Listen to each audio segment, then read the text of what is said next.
E a semana terminou em forte queda depois que o presidente do Banco Central dos Estados Unidos deu um discurso com um tom um pouco mais duro. E a questão é, o que está em jogo para o investidor de bolsa? Recessão, inflação e juros. Essa é a análise de cenário que eu vou fazer no vídeo de hoje, pessoal. Mas antes de começar, dá um like. Se você não é inscrito, inscreva-se, ative as notificações e comentem. Qual a sua visão para o cenário de investimento? Você está otimista ou pessimista? Eu vou sortear esse quiz do canal e o livro O Investidor Inteligente. Para participar, basta comentar. O resultado sai na próxima terça, às 9h30 da noite, no meu Instagram, nos Stories. E vamos lá, né, pessoal? A sexta terminou em forte queda, principalmente para as bolsas americanas, mas de forma generalizada, depois que o presidente do Fed, né, fez seu discurso pela manhã e falou, né, num tom um pouco mais duro. Ele falou que o Fed está disposto a sacrificar crescimentos para domar a inflação. Foi um discurso rápido, de 10 minutos.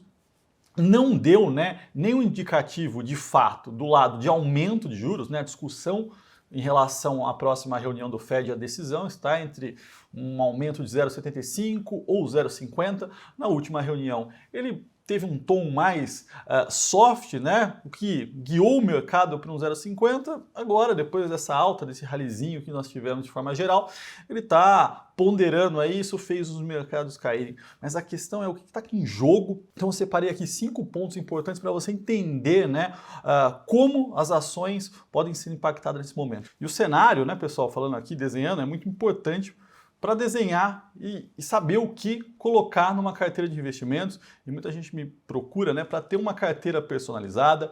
Eu tenho um time dentro da Levante que cuida, né, de pessoas que querem uma carteira personalizada, tem um patrimônio maior. Então quem quiser conhecer um pouquinho mais, né, sobre o Infinity Pass, vou deixar o link aqui embaixo com contato, WhatsApp do time. Então conheça um pouquinho mais sobre, né, ter uma carteira personalizada aqui dentro da Levante com o meu time. O primeiro ponto para se entender aqui é quais as variáveis que o investidor tem que entender dentro desse cenário, né, que podem impactar diretamente as ações. E o que está em jogo nesse momento é inflação, taxa de juros, né, e crescimento econômico. E qual que é o principal ponto aqui? Que o mundo vive um momento econômico diferente de tudo que a gente já viveu, em função, né, das medidas e do que aconteceu pós-pandemia, tá? Então a gente tem aqui, de fato, uma liquidez gigantesca nas economias, uma inflação por excesso de liquidez, né, juros baixos, medidas fiscais, mas também por uma mudança na oferta global que impactou de fato aqui as cadeias. E a gente tem, né, esse movimento, né, dos bancos centrais reduzindo a liquidez, aumentando os juros, mas também tendo que calibrar, né, qual o grau, qual a intensidade desse remédio que é amargo e que tem um impacto forte nas economias, no crescimento econômico, né? Então esse é o principal ponto aqui e eu vou começar a mostrar aqui nos principais blocos, né, China, Europa, Estados Unidos e Brasil, como está cada economia e como isso nos impacta. Então vamos começar aqui pela China. E a China tem uma correlação direta com a nossa economia em função. O Brasil é um grande exportador, commodities, a nossa bolsa, grande parte das empresas que compõem o índice Bovespa, né, que são relevantes ali, estamos falando de empresas exportadoras, então tem uma correlação muito forte, principalmente com exportação e com câmbio. E aí quando a gente olha para os últimos dados aqui da economia chinesa, né, produção industrial, eu peguei aqui o acumulado no ano, para a gente ter uma ideia, então 3,5% de crescimento baixo, né, para quem crescia a altas taxas, né, muito mais próximo ali a 8, 9, a gente vê nesse gráfico aqui uma grande amplitude em função da pandemia, né? Teve uma queda, depois o efeito base mudou, mas uma melhorinha na margem, né? Então eu estava em 3,4, foi para 3,5, um crescimento lento ainda da economia chinesa, o que preocupa os investidores. Pessoal, como de costume, esses dados, esses gráficos, tabelas, eu deixo no meu canal do Telegram, então se você não faz parte, entra lá, acompanha o vídeo já com esses dados. Outro dado para a gente analisar aqui é o varejo, né? E o varejo sim vai mal, a gente vê aqui uma queda no ano, né? Acumulando aqui 0,21 de queda em 2022, por quê? Em função das medidas restritivas que a China ainda tem adotado, né? Focos de pandemia, e que eles agem de uma maneira um pouco mais dura, isso está impactando muito o varejo por lá. Mas quando a gente olha para a taxa de desemprego, a gente vê uma queda, né? Então, consistente aqui nos últimos meses, o último dado aqui mostra um desemprego em 5,4%. A gente fala de maio, estava no 6,1, então teve uma redução aqui. Mas de forma geral, a China está crescendo, desacelerando, muita coisa na China. É uma caixinha preta, né? A gente não consegue entender o que de fato está acontecendo com a China, mas não é a grande preocupação do mundo. Eu não tenho uma grande preocupação aqui de fato com a China, porque eles têm graus de liberdade ali para conseguir aquecer a economia, tá, pessoal?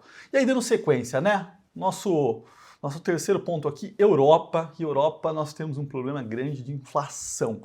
Bom, vou começar aqui pelo dado de PIB, né? Quando a gente olha para o PIB do segundo trimestre, né, da zona euro de forma geral, a gente vê um crescimento de 3,9 em relação ao mesmo período do ano passado, né? Não estamos comparando aqui tri contra tri, o tri anterior, mas sim em relação a 2021, tem um efeito base.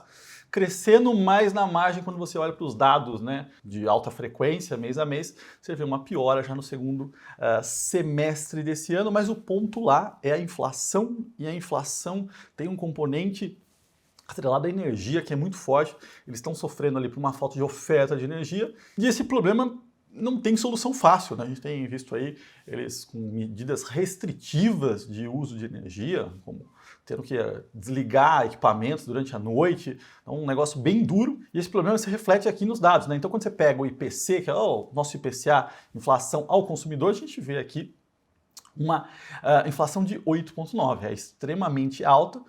E aí quando a gente olha para a Alemanha, né? Eu trouxe aqui a Alemanha especificamente, e inflação ao produtor, né, equivalente ao nosso IGPM, que mostra o quanto a energia, né, commodities aqui de forma geral, tem impactado a inflação por lá. A gente vê aqui, acumulado em 12 meses, 37,2. Isso aqui é bem fora da realidade, né? Até para o Brasil seria uma inflação ao produtor, né, um IGPM altíssimo.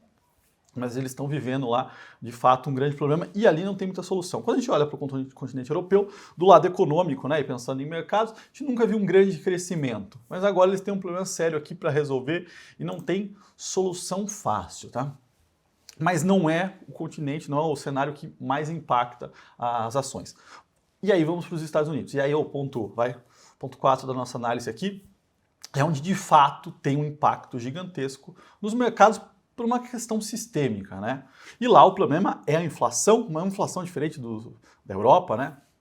É muito mais consequência do aumento da liquidez, juros baixos, das medidas fiscais e também aí de uma mudança do lado de oferta de mão de obra. Quando a gente olha para a inflação aqui ao consumidor, né, nosso IPCA equivalente, IPC, o último dado mostrou aqui 8,5%, uma queda, então assim, foi até que de alguma forma positivo.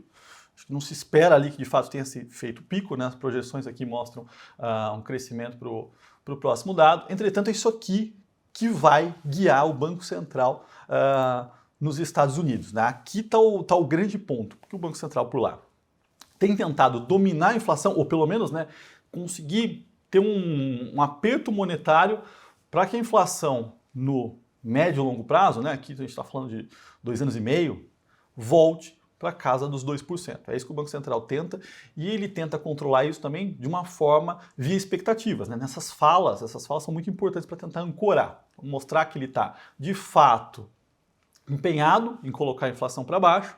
Há um custo de um crescimento econômico, mas também ele tem que balizar para que essas expectativas não sejam as falas não sejam tão duras que guiem o mercado para uma recessão ou então para uma queda forte sistêmica dos mercados. Então, isso que a gente vê nos últimos meses, né, é o Banco Central balizando. Em julho, a gente teve ali no início de julho, tinha uns sinais duros do Banco Central, por um aumento bem forte.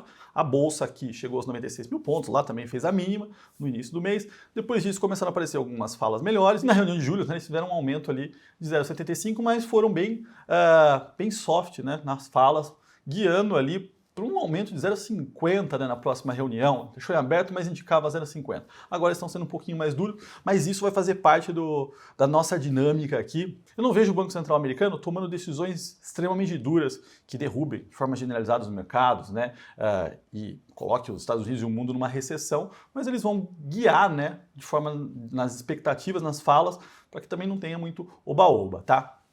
Mas quando a gente vem para o próximo ponto, né, que é o quinto aqui dessa análise, que é Brasil, a gente vê um negócio completamente diferente.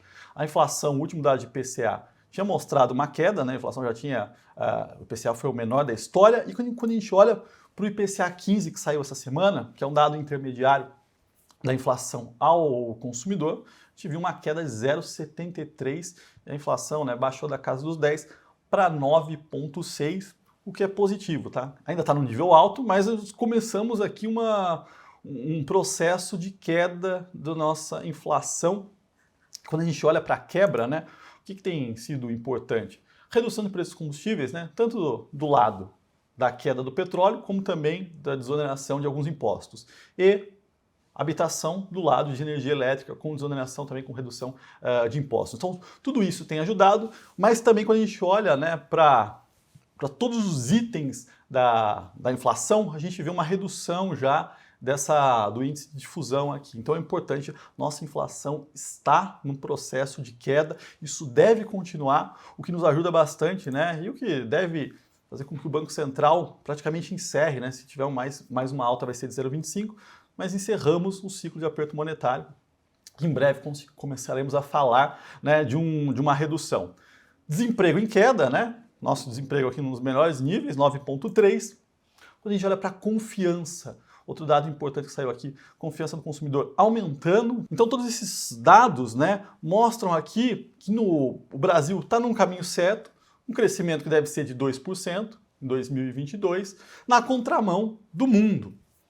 Quando você olha para o relativo dos emergentes, o Brasil é o grande destaque, né? É um país que está crescendo, a inflação está caindo, a gente deve falar em breve de redução de juros, desemprego em queda, isso fica bem claro aqui, né, no Focus, que é uma média das expectativas que tem semana a semana aí reavaliado o crescimento econômico e inflação. Então, como ponderar tudo isso? Né? Nossa bolsa ainda está barata, eu gosto bastante, é negociada a múltiplos extremamente baixos, né, 6 vezes, mesmo descontando o efeito das commodities, que em algum momento deve ter uma queda e se refletir nos balanços, a nossa bolsa ainda está descontada por múltiplos e o nosso cenário é bem favorável, tá, pessoal? Então acho que são esses os pontos aqui que vão guiar o mercado.